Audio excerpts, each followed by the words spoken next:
Hello, everyone, and welcome to Building Resilience. Today, I'm honored to welcome Ranjay Gulati, Professor of Business Administration at Harvard Business School. Professor Gulati, welcome to Building Resilience. Thank you so much for having me today. I'm delighted to be here. I'm very thrilled to be starting this with you because you have studied this for such a long time. Yes, thank you. It's a pleasure again. And, we're talking about something that is very near and dear to my heart. So I am actually delighted to be discussing this with you and having a chance to kind of try to crystallize and distill everything I've done in as quickly as we can. I am curious. You have first started and studied economy and then IT. How did management studies and organizational resilience studies and then your focus on resilience come about? So I think, nothing is ever linear. Sometimes it has a non-linear and underpinnings to it. And then when you look back, it all makes sense somehow magically. So some of it is, I think, circumstantial. But if I look back, my interest in organizations and their success and failure comes from having seen a family business, which was my mother started. And it was a fashion business that she began. And I was, must have been a kid. I mean, I was like 12, 13 years old when she began this. And I worked in her business and she grew it extremely fast. She had super success in the marketplace, but then she struggled to scale it, to professionalize it, to put in place managers and systems and structures because she was more of a creative person. So this thing grew, and then everything was going crazy. And so I watched a business thrive, grow, and also then decline and shut down. Because in the end, she went back to designing only.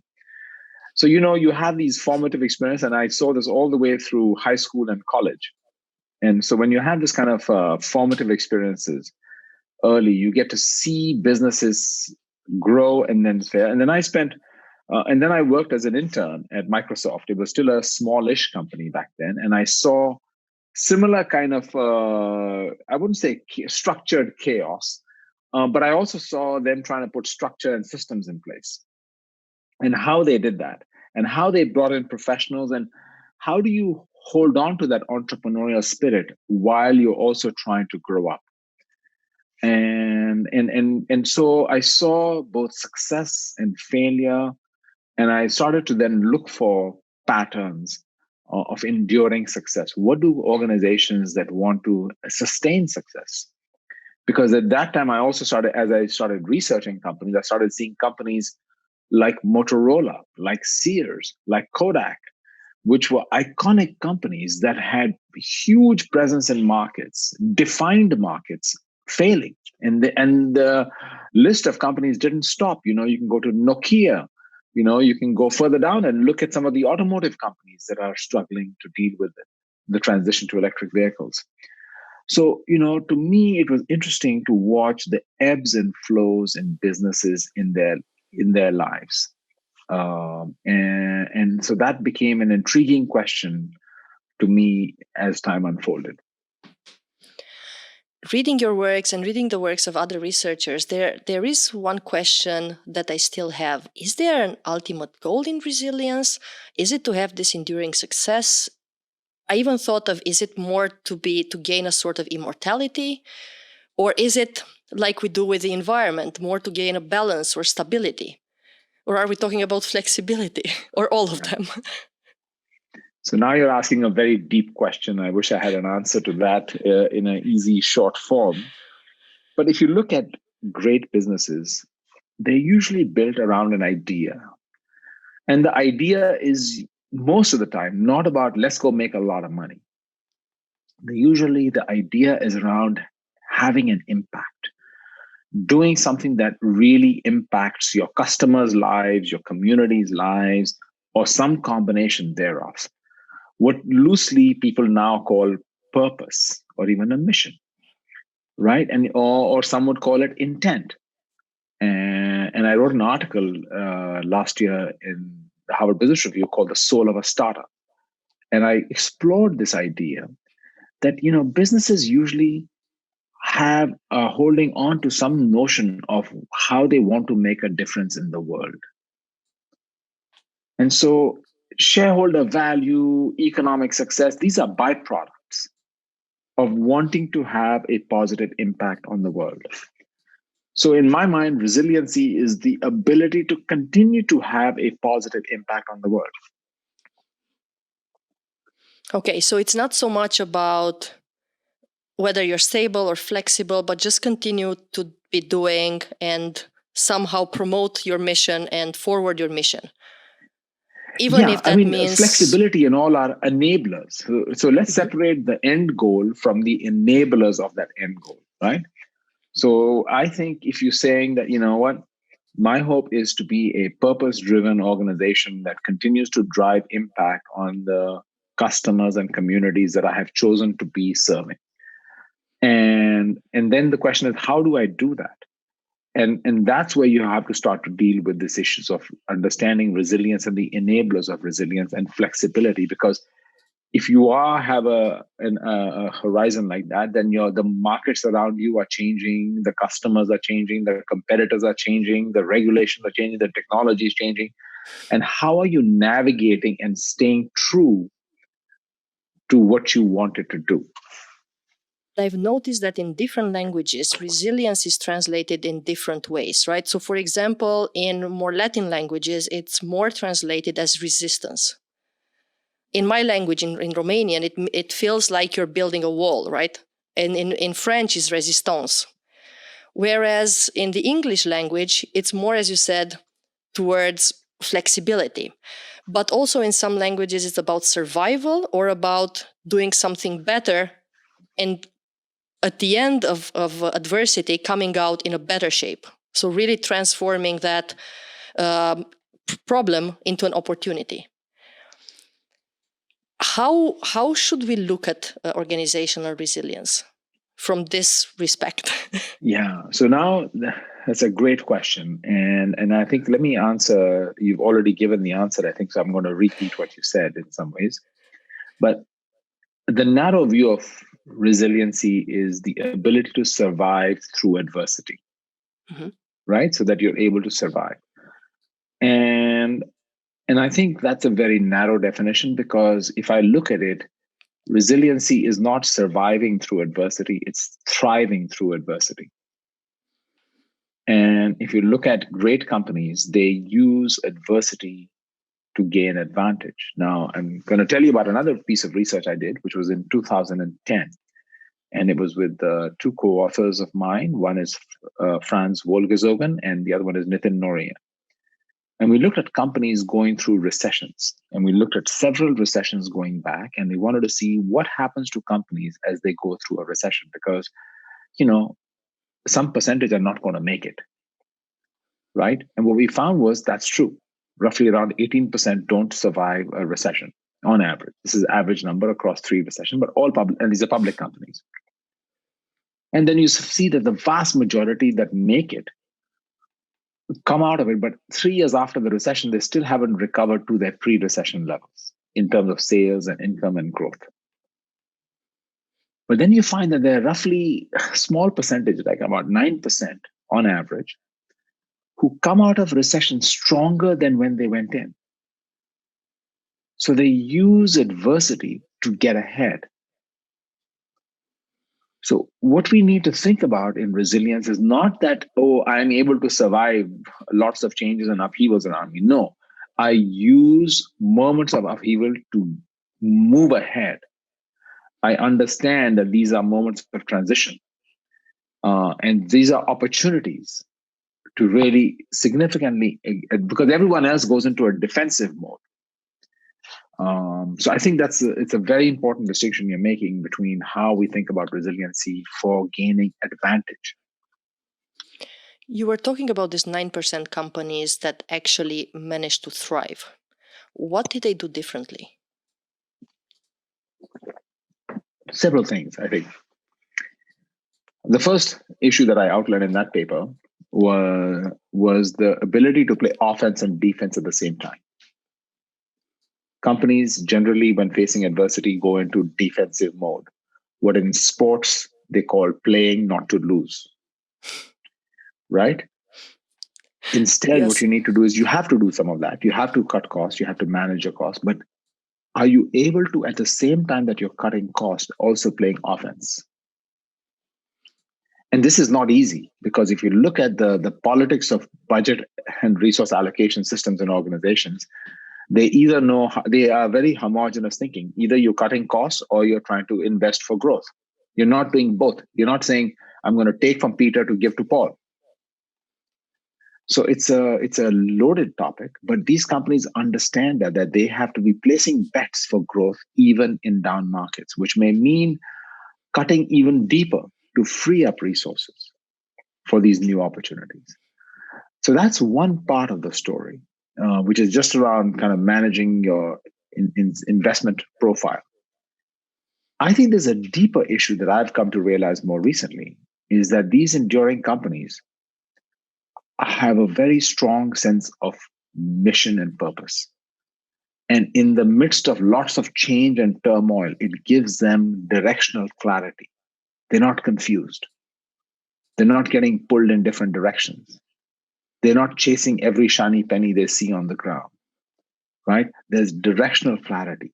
It also aligns the people who work for you because when you're mission driven, people get it. They understand what you're trying to do. And so you are able to align your people, you're able to align, your resources. And so I think this orientation towards having clarity and an anchor also helps you in these moments of turmoil and it makes you more resilient. You were talking about different things, right? About the Slack having additional resources to use them to play offense. You are talking about purpose and mission and having that focus and knowing what you're going to do next. Is there one more important than another, or they're just as important? I think they play off of each other, right? When you have a stronger purpose orientation, then you are much more confident and comfortable making hard trade offs. You see, the piece that I think people don't understand when we say, oh, well, life is win win. Well, there is no, it's very hard to, first of all, have win win is confused. First of all, what does win win really mean? People think win win means no trade offs. That's not true, right? Life is all about trade offs, and business is all about trade offs. So you're trading off one thing for another thing. And the question you're trying to ask yourself then is that in this world of trade offs, what are the trade offs we need to make? And it's much easier to make those trade offs in some coherent, intelligent fashion when you have that purpose orientation to begin with. Out of these companies that actually managed to thrive in adversity, how did they make it and how did they make it come alive in their companies? Because I have seen a lot with beautiful mission statements, beautiful values plastered on the wall, but no alignment, zero alignment, right? And your observation is borne out by data. People are now measuring it and finding that, when people are asked, CEOs are asked, how important is mission purpose to you? And they all say, yes, yes, yes, yes, yes. And then they survey the employees in those organizations, and almost nobody even knows what the purpose statement is, right? So it becomes kind of this cheap slogan, tagline. It's a checkbox. I think people underestimate and don't fully understand how a leader and an organization can leverage its purpose. I think it's not out of any malicious intention that people are playing what is called purpose washing. I think it's out of ignorance. We don't know any better. I don't think we understand how having a purpose and mission can activate in people, the employees, a different sensibility to how they think about work, how they show up, what they do. It changes your sensibility around making those trade-offs around other community, your community around you. So we all talk about, oh my God, we have to do ESG, we got to do CSR, we got to do this, that, and the other. I think you get much more clarity around those sets of issues also. I think it's just not well understood. And unfortunately, the cynics who feel this is just another smoke and mirrors game by business, some of them may be justified. And sometimes we play into that. I mean, if you look at the Business Roundtable in the US, the largest companies signed a statement last year saying that our purpose is no longer just about shareholder value. But then the question becomes, what have they done since they did that? And how many people in those companies actually buy into it? So whether we do it individually or we do it collectively, I think, this is a huge issue, that how do you take what may just be a slogan? I think absolutely. And I think, the question you ask is an important one, that what is the role of purpose in times of adversity? Does it really matter? And why now? And I think it's important to understand that in times of adversity is when when things are in flux, and people are looking for some sense of continuity when everything around you is changing, right? And so what does purpose do? It gives you kind of an anchor. It creates a sense of continuity between the past, the present, and the future. It helps you differentiate what you do from what not to do. And it motivates people by reminding them of the ultimate goals of the organization. Now, I want to be very clear that purpose is one piece of the resilience puzzle. The other piece that we talked about was customer centricity. That's what I talked about. That, in this purpose, you also have to connect into customer connection, right? Who are our customers? How are their needs shifting? What do we need to do for them? And then you turn into this ability to have flexible resource allocation systems that ties into it as well. So they're different, I think, paths, and I think they're interconnected in some way. Let's step back for a second. Resilience as a concept was really developed for individuals, right? For individual human beings. And there's a huge body of work on personal resilience. One of my colleagues, Joshua Margolis, has written about it. Martin Seligman at University of Pennsylvania has written about it. There's a number of, I would say, first-rate scholars who have done excellent work around this topic. I think we need to understand, what does that mean for organizations, and how do you build that kind of muscle, if you will, in an organization? As we discussed, it's really about having not only the ability to endure adversity, but to thrive in adversity. And then you're looking for the enablers of that, if you will, resilience. I think and what ends up happening is, we need to ask ourselves that, does my organization, and you can see this, there's growing evidence around the churn of companies in the S&P 500. We see kind of companies derailing. We can talk about it in innovation terms. We can talk about it in change management terms. We can talk about it in bad strategy, bad implementation terms. I have my personal bias. I like the idea of resilience, because I think the bar here is not, are you surviving? Are you still in the S&P compared to other companies? How long have you been? It's not survival. That is the question I'm interested in. I think, are you thriving through these times? Are you continually reinventing yourself? How are you reshaping yourself in some fundamental way as the markets change around you? And you can take some examples. So if you look at Netflix, Netflix began as a DVD rental business going after Blockbuster. But as soon as they knocked out Blockbuster, DVDs themselves started dying because everything was moving towards streaming. So Netflix now had to kill its own DVD business and become a streaming company. They even tried at one point to split them out, which they didn't succeed to do. But they got into streaming. But the moment they got into streaming, they realized that, you can't regulate consumption. You're streaming, so you can't regulate consumption because people can binge watch. And Netflix is having to pay licensing fees to the content owners for every viewing. Meanwhile, the customer only wants to pay a flat monthly fee. So you are really in a jam. So they say, we got to get into content production. Right? So you're shifting your model around. At the same time, they're saying, we want to be global. Even though conventional wisdom was, every country, people are very particular about what they want to watch for entertainment. The Indian wants to watch something different than what the Dutch wants to watch or the Romanian wants to watch. But they were able to do that. So they're saying, we're going to have local content.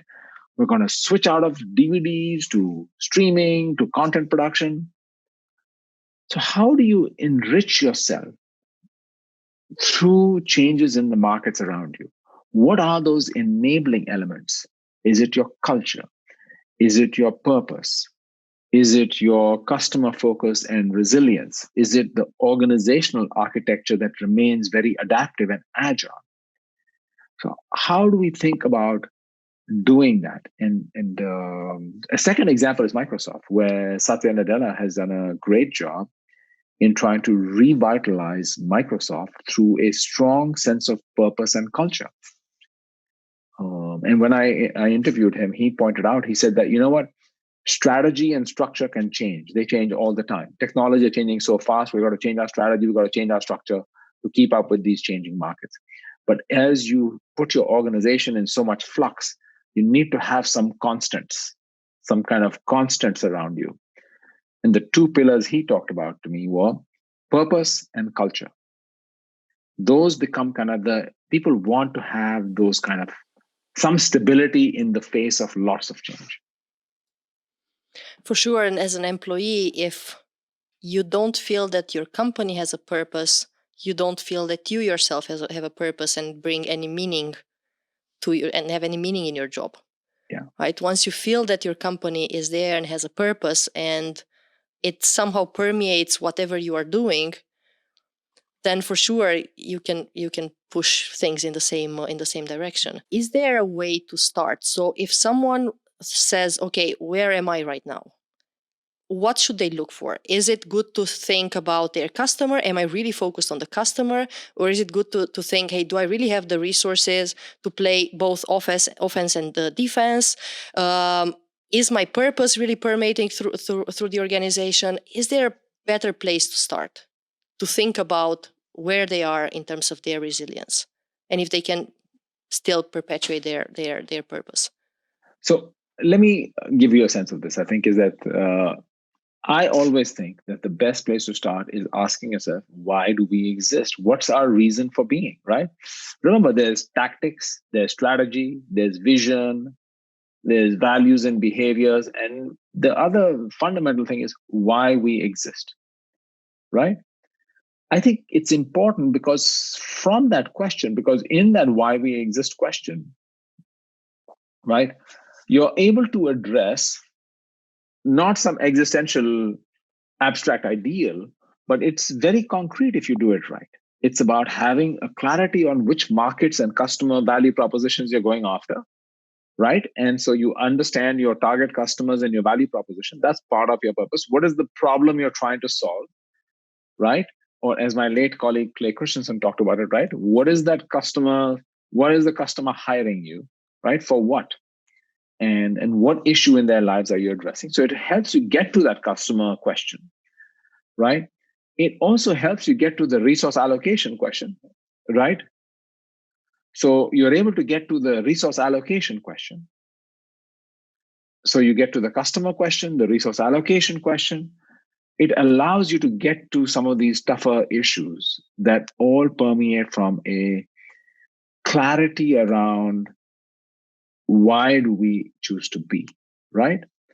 And in that same statement is also your, what I would call, is not just your commercial purpose, but is your social purpose.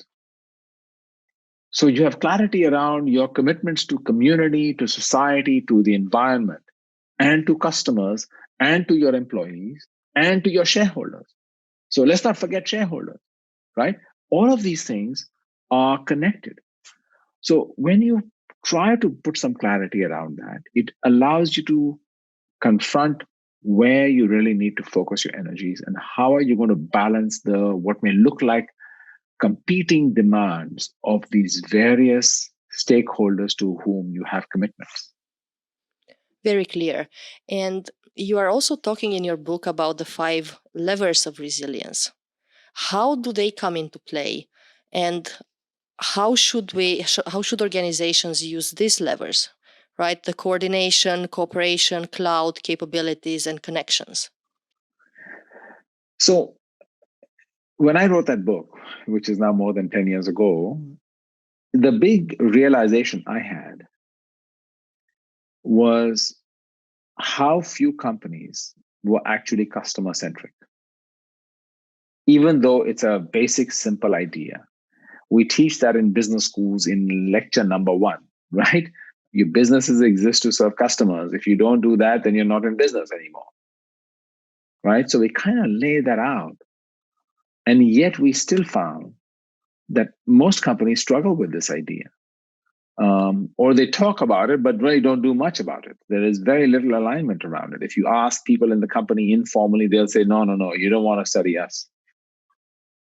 So that was to me the starting point. And then I discovered that when you really pushed it, they would say, our problem for growth is not the market. Yes, we like to blame the market, saying, oh, too much competition, too much uncertainty, too much technology changes, too much regulation, too much this, too much that, sales channel conflicts, this, that. We have a lot of issues to sell more in the market. But if you really ask me, what are the biggest bottlenecks? It's us. We are our own worst enemy.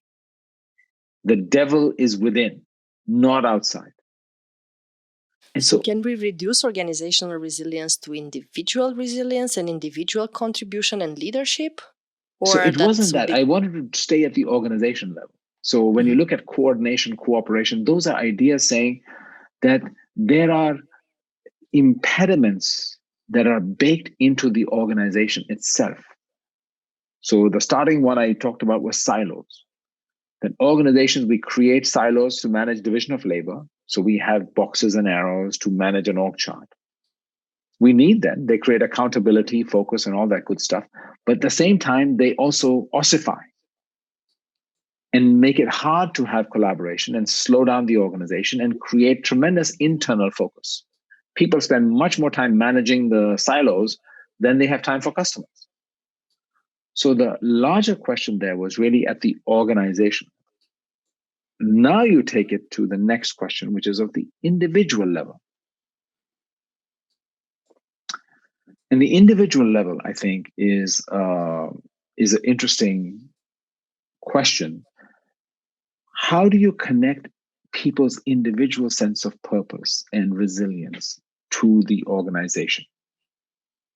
Right? How do you connect these two? And I think that is where the final rub is. Because how do you get people to express and have that personal sense of purpose while living the organization sense of purpose?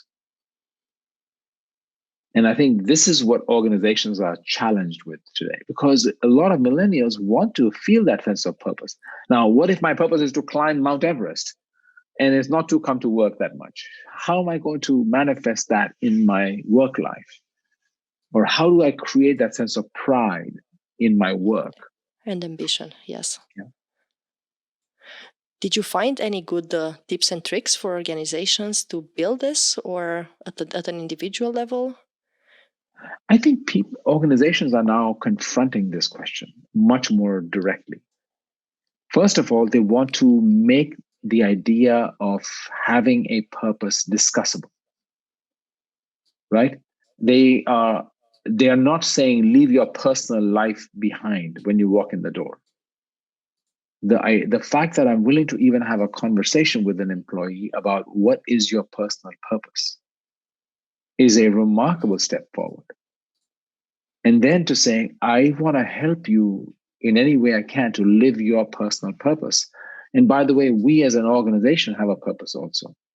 So having a purpose conversation makes everyone feel and act more intentional and deliberate in what they're doing and why they're here. Versus you're here to do a job. And you may have seen there's some work by Jane Dutton and Amy Drusniski from Yale and Michigan, where on job crafting, and they look at people's orientation towards work. And they talk about 3 types of orientations towards work. One is my work is a job. I do it for money. Second is my work is a career because I want to advance and get ahead. And the third one is my work is a calling. I do it because it gives me intrinsic meaning. Of course, the last one is the Holy Grail. And how do we tap into that for individuals will help us become more resilient as an organization, because when you have a workforce that is coming at work that way. We are just going through a crisis right now, but it's going to end at the same time, right?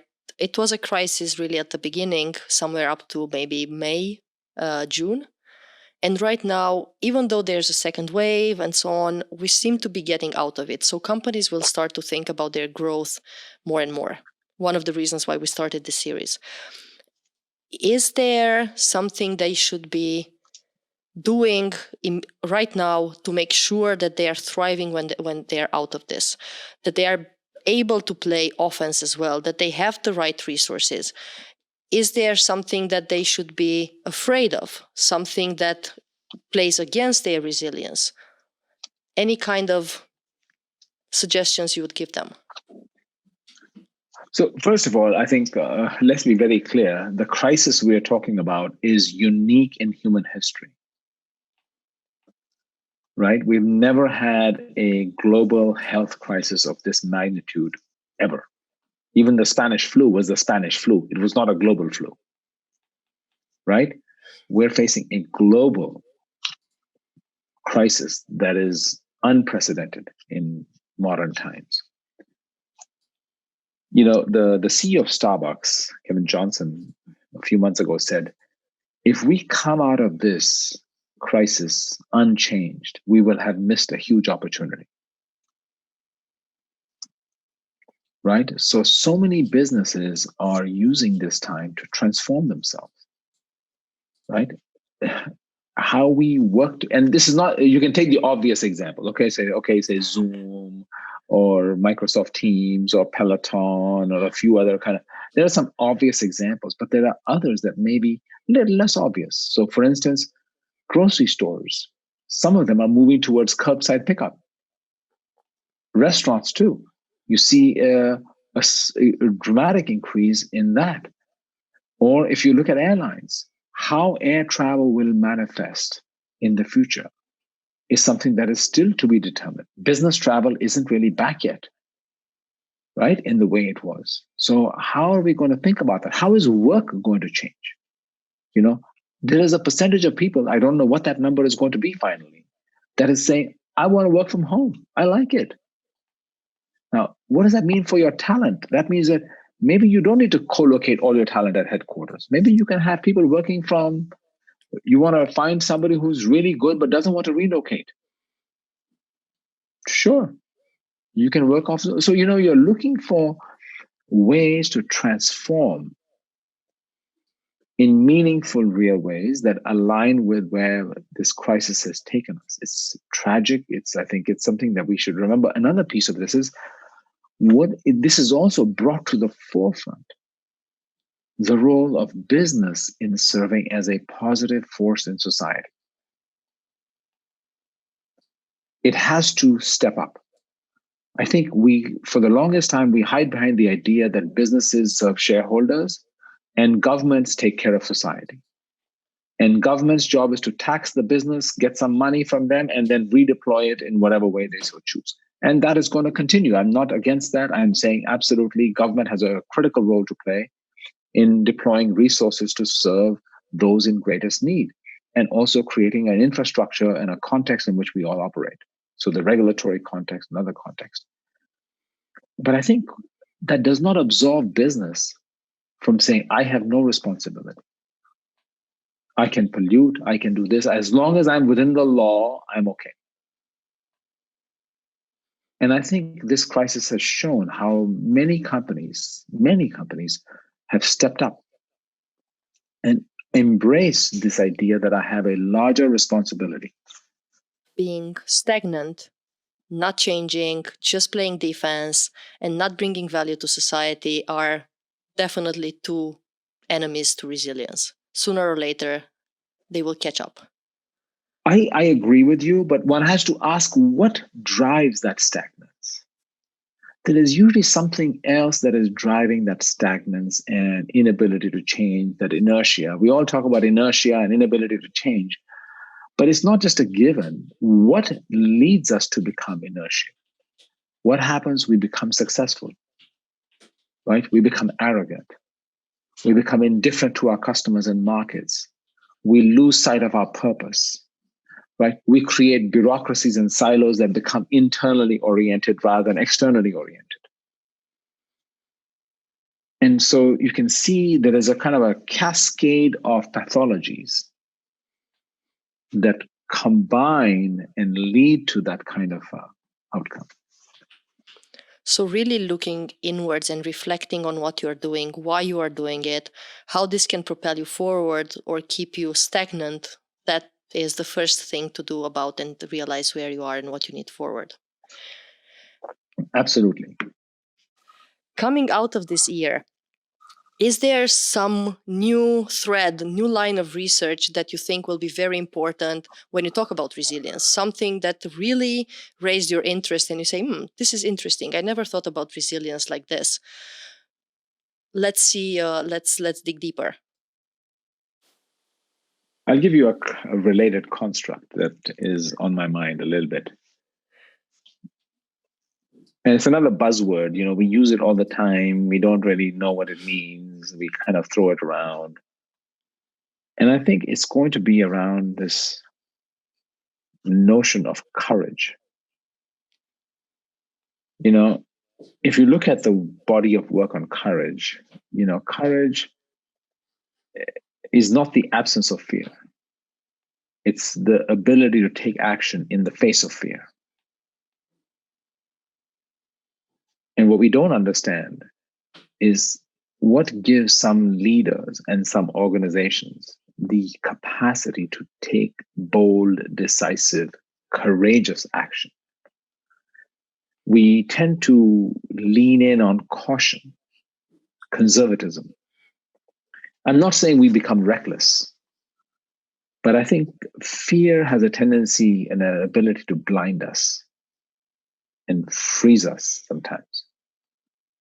And if you look at what you're going to see in resilient organizations going forward will be the ability to take courageous action.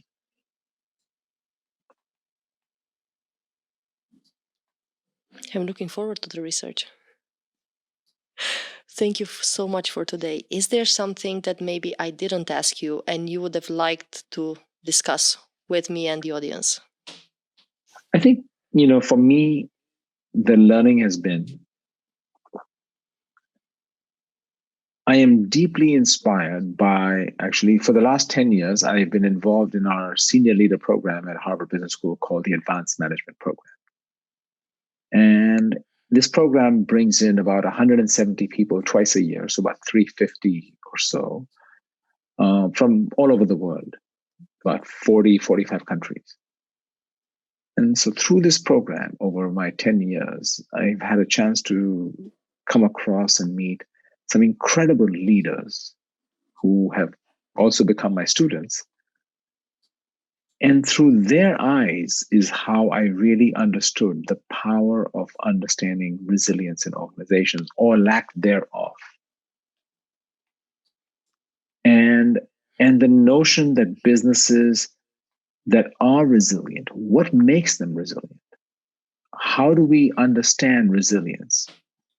I think a lot of it comes from my engaging with my students in an ongoing conversation. So I think I have a big debt of gratitude to my students from whom I have learned a lot about resiliency in the last 10 years. Thank you so much.